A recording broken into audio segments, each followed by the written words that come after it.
Welcome everyone to Inquirer Live at Gameday Central alongside EJ Smith. I am Olivia Reiner. We are getting set here at the link in the press box for the Eagles matchup today against the Buffalo Bills. EJ, how are you doing on this lovely, rainy, kind of actually maybe not so lovely day? Yeah, I'm doing well. I think your characterization of the day is pretty accurate. But yeah, everything's good. It's the holiday season. I'm not quite a early Christmas adopter, so I haven't put up the tree or anything yet. But I'm still excited. We're getting there. We're definitely getting there. So We'll check back in with you next week to hear a little bit more about your tree and how that's coming along. Before we get into our conversation today, everyone, we want to remind you that you can be a part of it if you head on over to inquire.com/Eagles Game Day. You can leave us a question, a comment, whatever is on your mind. We will answer some of your thoughts toward the end of our show today in a segment we like to call the Fan Zone, the best zone. All right. Let's get into it. We have a lot of news to discuss, and really some breaking news here is that right tackle Lane Johnson is inactive for today's game against the Bills. This is what we understand to be the case as far as the timeline of how this all came together. So Johnson was a full participant in practice all week. He was never listed on the injury report. And then today he woke up with some groin soreness. He had an MRI. He got some treatment. We saw him earlier on the field testing it out. And just now, the Eagles have ruled him inactive. So, EJ, a couple questions for you here. Let's start with this first one. I mean, just how big of an impact, how much of a loss is it, the fact that Lane Johnson isn't going to play today for the Eagles?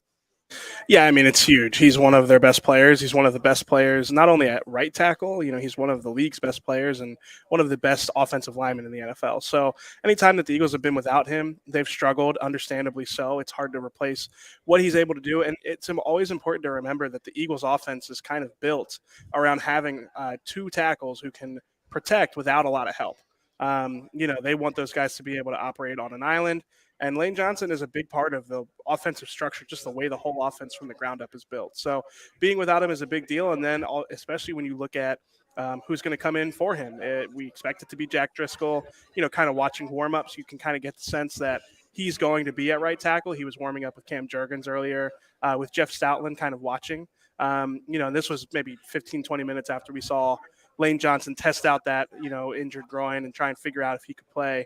Didn't look great in his warmups. And, I said earlier, usually when a player is huddled with the likes of Howie Roseman and the head team physician and the head doctors and all that stuff, it's usually not a good sign, especially with Howie, who's going to have a big picture view of everything instead of just this one particular game. So I think when you look at Driscoll, he struggled against the Jets. He gave up. I think PFF charged him with 8 conceded pressures. So I mean, this is a big deal for the team. I mean, not having that guy, not having somebody at right tackle that they can really count on to be, capable of winning those one-on-one matchups is a big blow for sure. Mm-hmm. So we've got Johnson out. There's also a few other Eagles who will not be suiting up for today's game. Of course, namely tight end Dallas Goedert. He's still dealing with the forearm fracture, and we'll see if he's able to come back in a few weeks. Tight end Grant Calcaterra is also out today with an ankle injury. Safety Justin Evans has been dealing with a knee injury. He's on injured reserve still. However, it's pretty notable that Evans did not or was not listed as a participant in practice this week. So that, hopefully this upcoming week we'll get an update about his status because his 21-day window has already been open. And then defensive tackle Milton Williams is still in concussion protocol after sustaining a concussion last week against the Kansas City Chiefs. So what stands out to you about that list as it relates to today's game, EJ? Well, two things. First and foremost, Milton Williams has been a kind of an unsung hero on the interior Eagles defensive line. I mean, he's not one of the, the headline names. He's, obviously surrounded by first round picks and, Fletcher Cox, somebody who's been here for a really long time. But Milton is an important part of this defensive tackle rotation, whether it's early downs. He was really good against the run against the Chiefs. He had, a couple of big tackles. And I think he's just an important part of that group. So being without him, in concussion protocol, anytime that you're in concussion protocol on a short week, it's tough to, turn that around. So being without him is definitely going to be a big blow for the interior defensive line. And also one name that's not on there, I think that we should mention is Quez Watkins. He's obviously been dealing with a hamstring injury almost all season. It feels like, he had one in September and then it kind of came back up in October and landed him on injured reserve. Having him today, I'm curious to see what kind of role he's going to have. The wide receiver room looks a lot different from the time that he was out, or from the last time he played. Obviously, Julio Jones is in the picture now. Olamide Zaccheaus has continued to have a little bit of a growing role as one of the supporting cast members behind AJ Brown and Devontae Smith. So I'm definitely curious to see how many snaps Quez plays and what kind of role he might have. Mhm. If you're just joining us, right tackle Lane Johnson is out today with a groin injury. Jack Driscoll is expected to take his place in his starting role. All right, let's transition over to our latest headlines segment. Before we get started with that, I will just remind you again, if you want to head on over to inquire.com/Eagles Game Day, you can leave us your questions there that we will answer later in the show. But let's talk about the Eagles' opponent for today, the Buffalo Bills. In full disclosure, I picked the Bills to meet the Eagles in the Super Bowl this year, and I picked the Bills to win the Super Bowl. However, the Bills have had a lot more turmoil, I think, than we all anticipated this season. They fired their offensive coordinator, Ken Dorsey, in Week 10, replaced him with quarterbacks coach Joe Brady. That being said, the Bills' offense is still a top 10 scoring offense. However, they are turning the ball over at an alarming rate, 16.4% of their drives, which is third in the league. What are the challenges of game planning for an offense that you really don't have a lot of film on, especially of their offensive team in particular? Yeah, I mean, it feel like it's almost like a tendency. Well, it's a tendency breaker because there are no tendencies. It's like for the coaching staff, they've been dealing with a lot of offenses that they have a lot of tape on, a lot to go off of. And with the Bills, that's not the case. You deal with that maybe early in the season, but it's been a little bit of time since the Eagles coaching staff has really had to sort of play those context clues and sort of maybe look back to see other places that Joe Brady has been the OC before for. So it's definitely a challenge. I mean, I don't think it's something that the coaching staff hasn't done before, but maybe hasn't done it in a little while. So there are definitely going to be some moments where I think the Eagles maybe don't have as much of a specialized game plan for something because they're not really sure what the Bills may be doing. They don't have those situational tendencies. So, and you mentioned it. I mean, the Bills turnovers are a big topic of conversation. Some of that I think is Josh Allen is a fan of the arm punt, the old arm punt on a 3rd and long, just kind of throw it up and give somebody a chance. And if it gets picked off, it's basically a punt anyway. But I mean, I think that's the way you beat this Bills team is to kind of get Josh Allen. We've seen him. He almost reminds you of Carson Wentz a little bit. Obviously, he's not really that far gone, but he has a tendency to push the envelope, to kind of toe the line, and that can lead to spectacular plays. It can lead to him making things happen on the field that most guys can't make happen, but it also can lead to mistakes. And I think if the Eagles defense can be opportunistic today, it'll go a long way. Listen, I mean, the Eagles defense isn't going to shut out offenses this good. It's just not going to happen. The performance they had against the Chiefs, I don't expect that to be every week, but if they can get a turnover or two, I think they can really help the Eagles offense kind of stem the tide and it will be able to win a shootout if it comes to that. Mm-hmm. Allen has 12 interceptions this season. The Eagles have had their own turnover issues. However, quarterback Jalen Hurts only has an interception in his last 3 games. So definitely some improvement going on there for the Eagles offense. Bills, not so much. Speaking of the Bills and Josh Allen, his number 1 target in the passing game has been Stephon Diggs. He lines up in the slot quite a bit. Over a third of his snaps have been from the slot. He leads the team with 189 receiving yards. We have seen the Eagles secondary struggle to cover some receivers out of the slot. However, last week they had a good deal of success going up against Chiefs tight end Travis Kelce and limiting his impact in the passing game. What is going to be their approach to Diggs and trying to shut him down? Yeah, I'm not sure how much you can carry over from the Kelsey game plan to the Stephon Diggs game plan. They're obviously really different players, but I do think some things can kind of carry over. I think that, cover one double or however the Eagles want to get to it, double teaming, Stephon Diggs. I think, obviously against Kansas City, their wide receiver troubles are well documented, and it's a little bit easier to deploy 2 or 3 sets of eyes on one player and not worry as much on the receivers on the outside, making you pay for that. Buffalo's got talent at other spots, Gabe Davis or Dalton Kincaid, but they're both players who can hurt you in one-on-one matchups. So I don't think it's going to be as simple as just put 2 or 3 guys on Stephon Diggs, but I do think that's going to be part of the equation.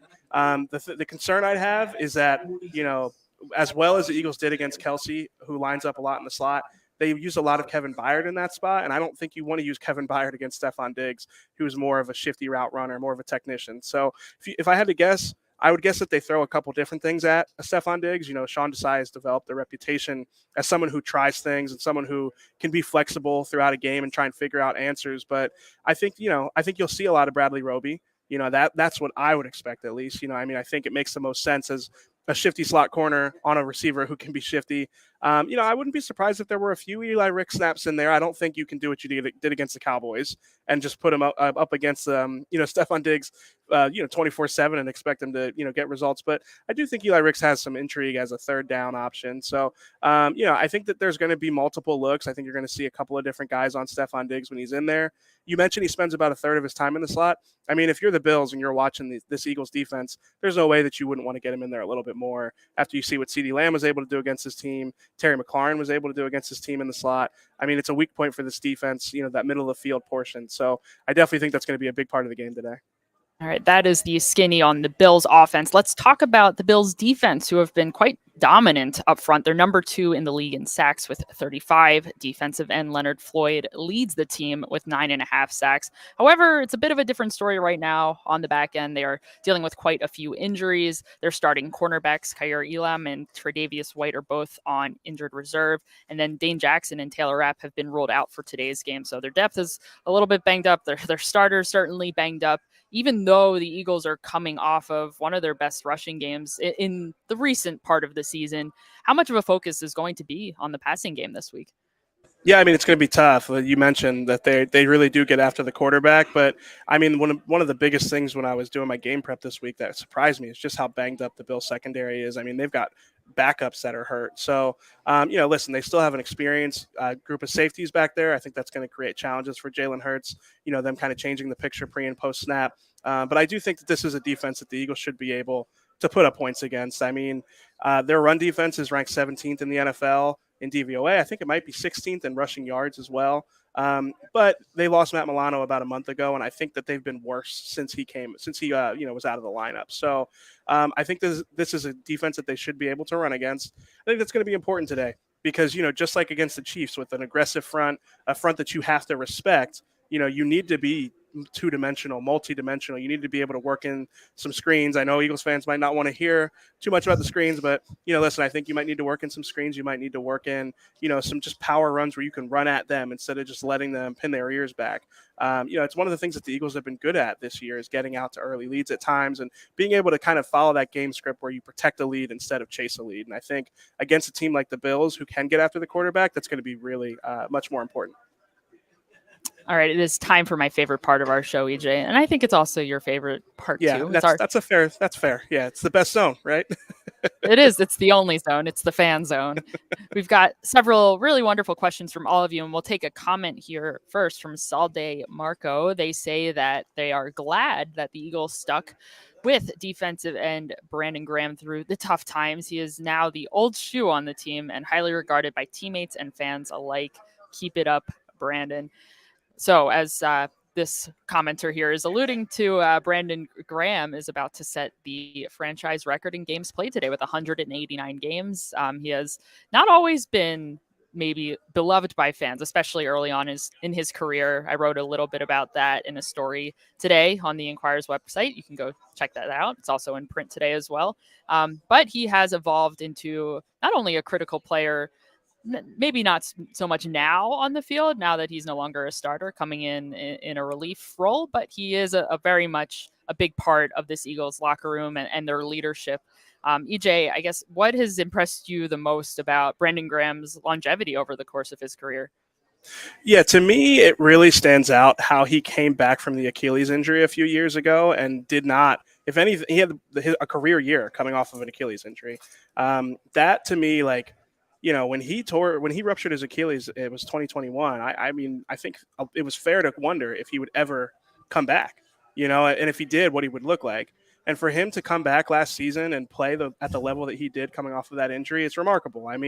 Listen, maybe a little bit less mileage from, not having as big of a role early in his career helped him, to be this effective at this point in his career. But he's still a good player. So, I know as we start to wonder how many years he may have left, if this is his last year or if he's going to play one or two more, I do think it shouldn't be understated that bringing him back wouldn't be some like form of charity. He's a good player for this team. So, I definitely think that his return from that Achilles rupture in my time covering him is just remarkable. It does not.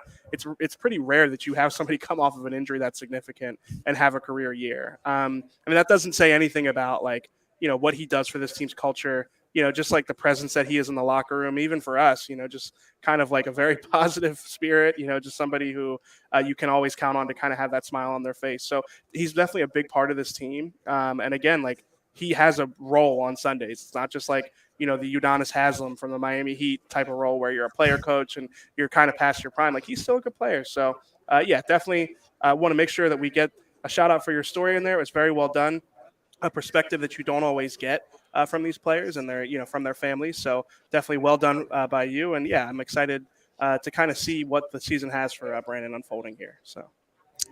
Thank you, EJ. And yes, I'm eager to see what the season has in store for him and just going forward. One of the things that his wife told me, Carlin, was that he wants to keep playing for a couple more years. So we'll see if it's here, if it's somewhere else, if it is at all. We'll see exactly what happens going forward. So thank you very much for that question/comment. Let's take a comment here from Bad Love. They say that this game is important because Philly needs to hold service on home court. San Francisco coming in next week is going to be tough, and Dallas at Dallas the following week, always a tough matchup. I predicted that the Eagles would split their Dallas games, and yeah, Same. going to Dallas, going to Jerry's World, never an easy accomplishment to try to pull off a win there.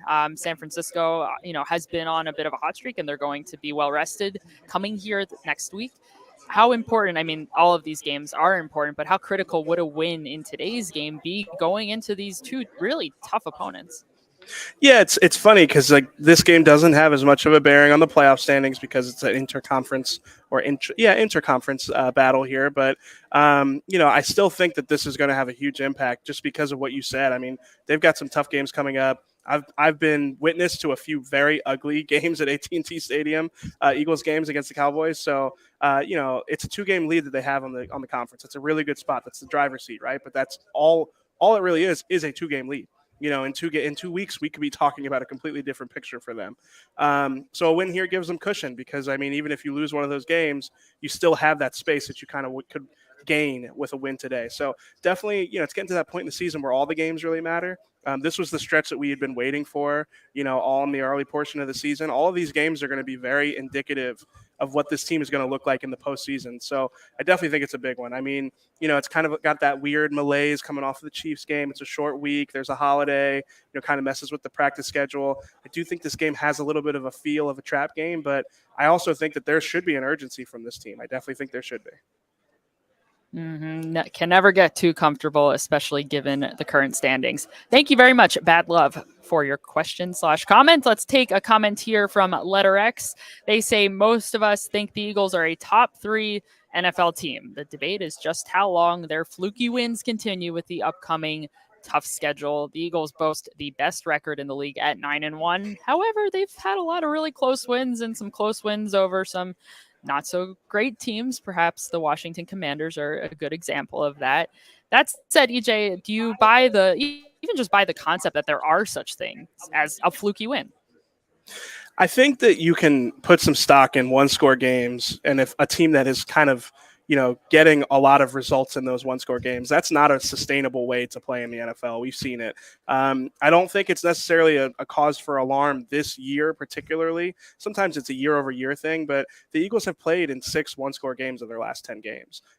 Their point differential is not quite where it was last year. I mean, I think they're plus 61. They were around 133 last year. I mean, so like, are they on pace? They're a little bit below the pace from last year. But last year, it's funny, we were talking about, well, they aren't really getting tested. They haven't had to play in a lot of close games. Are they really trustworthy in those situations? So it's kind of a double-edged sword. I can acknowledge that. But I do think that it would be encouraging for this team to be able to get out to a lead and protect the lead the way that they did pretty much all the way to the NFC and all the way to the Super Bowl last year, really. I mean, even the NFC Championship game was a lot about lead protection. We haven't seen that quite from them this year, getting out to those big leads and protecting them. So I think that the 1-score game thing, you hear people say, oh, well, they find ways to win. You can't bet against them. They just, they're always composed down the stretch. That's the stuff that you hear from every team that wins a lot of one-score games, and it always does seem to catch up to them. So I think that there's something to be said about the way that they got to 9-1. I think that it's our job to provide the context, but I also think it's our job to acknowledge the fact that they are in a really good spot,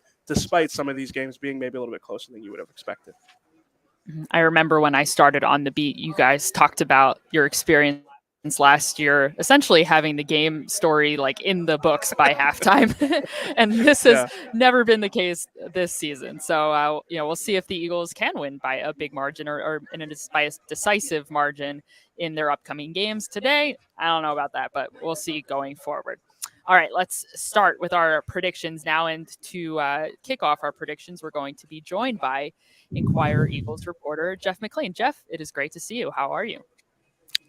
You guys caught me looking somewhere else. I'm good. Happy to have you.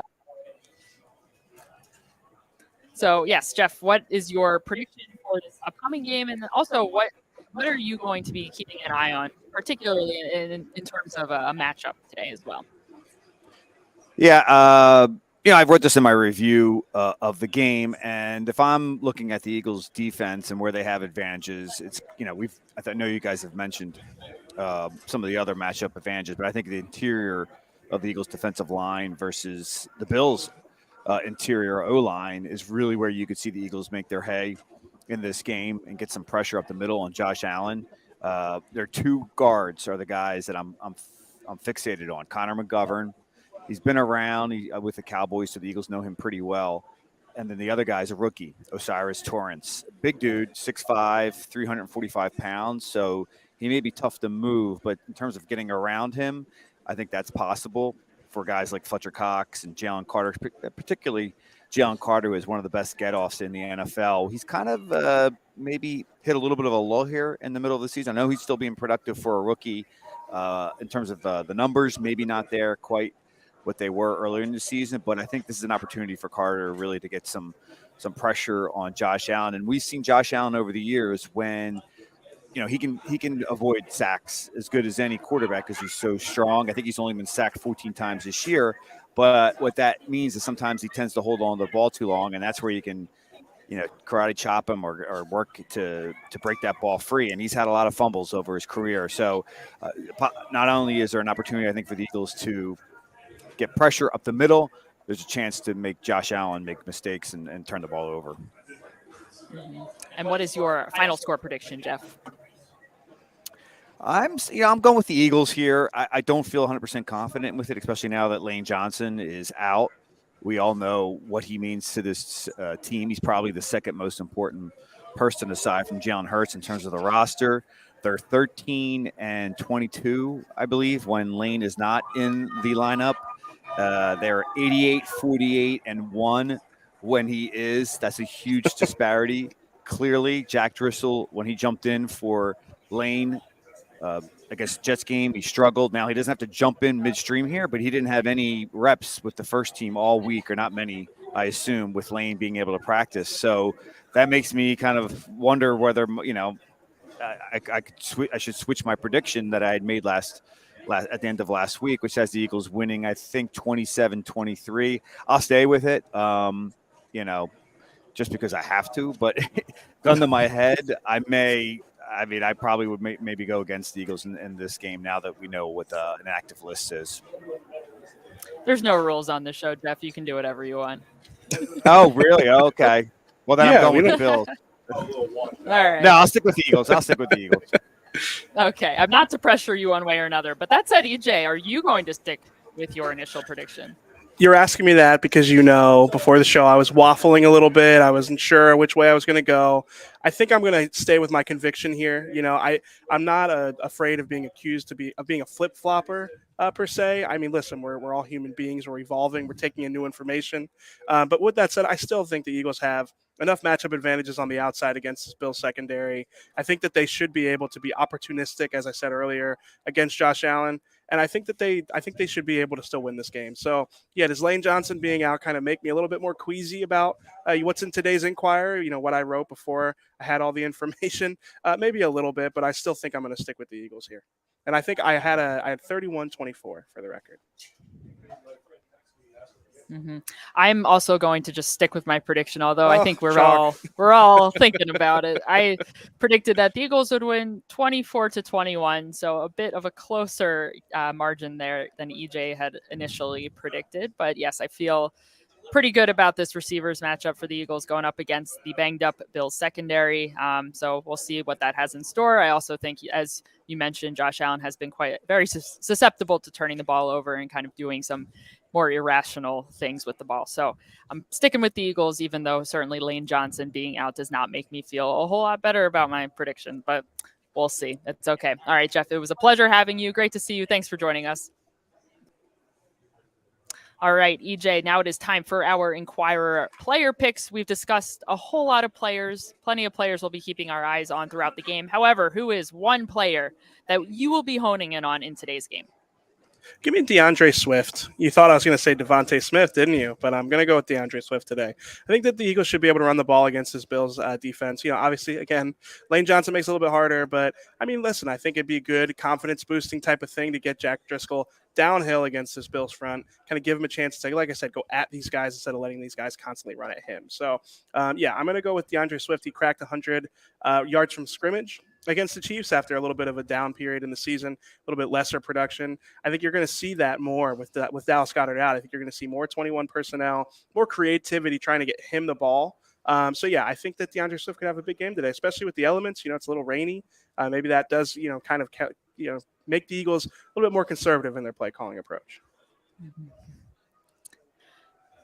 I feel like Devontae wouldn't have been such a bad call for you, though, EJ. I think that would have been a completely respectful pick, but I'm not going to go there today. I'm actually going to go with someone that Jeff kind of brought up in his discussion. I was initially just going to say I'm keeping an eye on the Eagles pass rush today, but I'll be more specific going with Jalen Carter. He hasn't registered a full sack since week 5 against the Los Angeles Rams. So it's been quite some time. He had 2 sacks in that game. He's had a half sack since then, but yeah, I think we're all waiting to see maybe a little bit more, at least from the numbers wise, from Jalen Carter as we enter the second half of the season here. And potentially this could be a big day for him to show up. The pass rush in general has made an impact in some of the recent games, especially this past week against the Chiefs, with Hassan Reddick starting things out on a strong note, generating a sack. And then toward the end of the game, Josh Sweat nearly had a sack, but alas, he was foiled by the intentional grounding call. But perhaps the NFL will review that later in the offseason. So yes, I'll stick with Jalen Carter as my player to watch. All right, EJ, I think that's going to wrap it up for us. Do you have any final thoughts going into today's game about the weather, about Lane Johnson, about truly anything on your mind? I got a shameless plug. I'm never afraid to drop my own content in here. So be sure to go to inquirer.com/Eagles. I wrote a story about Hassan Reddick and Deion Dawkins being reunited at the link. For you Temple people away, or you Temple people around here, you might enjoy that, sort of walk down memory lane. Those two guys, like, they went through one of like the lowest points in their lives together. You can read about it in the story. Deion, I asked him, like, what are you looking forward to most about coming back to Philadelphia? And he said, listen, like, really excited to go to Federal Donuts. He tried to tell me that was like some under the radar spot for the record, which is not. And then he said, like, but honestly, like, I can't wait to see Hassan after everything we've been through, to kind of meet here at the very top of the mountain like that. Like, it's definitely a special moment for those two. They said they were going to wear each other's jerseys before the game, but it sounded like that really wasn't hammered out, how these guys can be with logistics and details at times. So, be sure to keep an eye on those guys. I don't think they'll match up a ton. They kind of line up on opposite sides of the line. But, yeah, that's my shameless plug. Go check out my story. So. There's no such thing as a shameless plug. All plugs are positive and approved by me. I'm totally fine with that. Yes, please check out EJ's story. It sounds very sweet, both their relationship and Federal Donuts. I see what you did there. Yeah. It's good work. All right, everybody. Thank you so much for tuning in to Inquire Live at Gameday Central. You can stick around. The party is not over. Head on over to inquire.com/Eagles Game Day to continue to converse with us throughout the game. We will be posting and commenting in real time from the press box. Yeah, and remember to stay up to date on all of our Inquire Sports coverage by subscribing to our Sports Daily newsletter. You'll see our most recent articles along with other Phillies, Sixers, and college sports coverage. A lot of the articles referenced throughout this segment will be there. You can also keep up with Philly's most seasoned beat reporter on Uncovering the Birds with Jeff McLean. New episodes are always dropping, so you can go over to the inquire.com/podcast to listen, or of course, you can listen to the podcast wherever you get your podcasts. That is all for today, everyone. Thank you so much again for tuning into Game Day Central.